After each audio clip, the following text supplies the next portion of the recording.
আমি সারা জীবন মবের বিরোধিতাকারী, বাট জীবনেই প্রথম একটা মবের পক্ষে আমার অবস্থান নিলাম।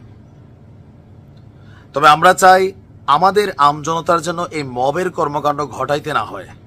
রাষ্ট্রের পুলিশ, রাষ্ট্রের আইন শৃঙ্খলা বাহিনী সরকারি দায় দায়িত্ব নিয়ে এরকম ঘটনা ঘটাবে। আমি খুব খুশি হয়েছি।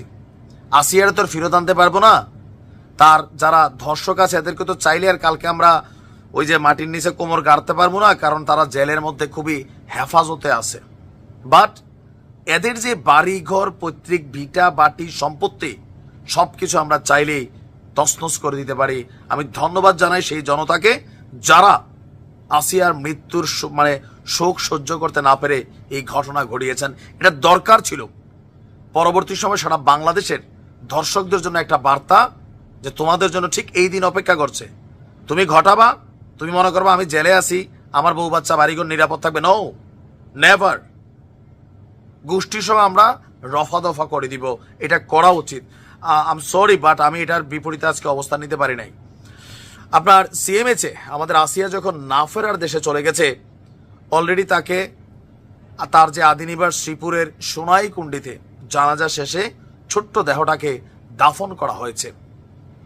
আমার পশম দাঁড়ায় যাচ্ছে, চোখে পানি আসতেছে, কারণ আমার নিজের একটা মেয়ে আছে ভাই, ছোট্ট 9 বছরের ইলিয়া, নাইম ইল্লি। আপনারা যে অংশটা দেখেন, ইলিয়া হচ্ছে আমার মেয়ের নাম। একজন বাবার কাছে তার কন্যা দুনিয়ার সবচেয়ে বড় একটা সম্পদ, যার যার অবস্থান থেকে কলিজার টুকরা সন্তান।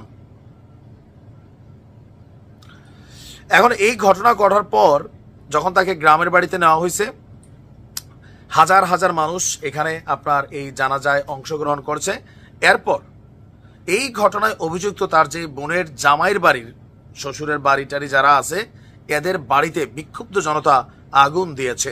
রাত 7:45টার দিকে বাড়িটি আগুন দিয়ে জ্বালিয়ে দেওয়া হয়েছে। আমরা মনে করি যে এটা খুবই পারফেক্ট একটা সিদ্ধান্ত নিয়েছে। তবে এখানেই শেষ না, এখানে আমরা শেষ হইতে চাই না। গোসা ক্ষোভ থেকে আসলে এই কথাগুলো আসে।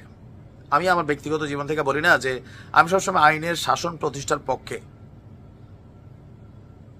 ডক্টর ইউনূস সরকারের প্রতি আমার একটা বিশেষ আবেদন। দেখেন, সংস্কার সংস্কার শব্দটা মানুষের অ্যালার্জি শব্দ কিন্তু বানাই ফেলছেন।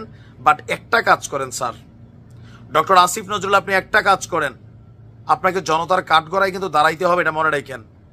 আপনারা যা করছেন রাজনৈতিক দলগুলো আপনাদেরকে ছাড়বে না, বাট জনগণকে আপনারা পাশে পাবেন। একটা কাজ করেন, আসিয়ার দিয়ে যাত্রা করেন।